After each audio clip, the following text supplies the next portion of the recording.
Hey, it's Eric Simon here at Thompson Buick GMC and Cadillac. I just wanted to give you a quick little run through on the tire inflator kits that we have. So all you gotta do is open up the back hatch, lift this up. Your inflator kit does come in a nice little bundle here. Just remove the wing nut, pull this whole styrofoam piece out. You can shut that back down. Now this little packet, it does come all kind of separate, so you gotta put it together yourself if you need the gel. So this is your main component here.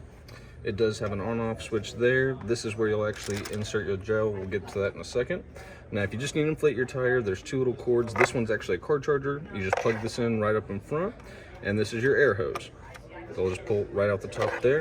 Now, if you did need to use the gel, you'll flip this over, put the top, the little yellow slot, right into there, and there are two different hoses on there. So one actually inserts the gel into the wheel, one will actually hook up to your air hose, again on the back. Now, one little disclosure here, if you do have to use the sealant, it does recommend that you only go up to 50 miles per hour with that tire. Other than that, that about covers it. Thank you so much.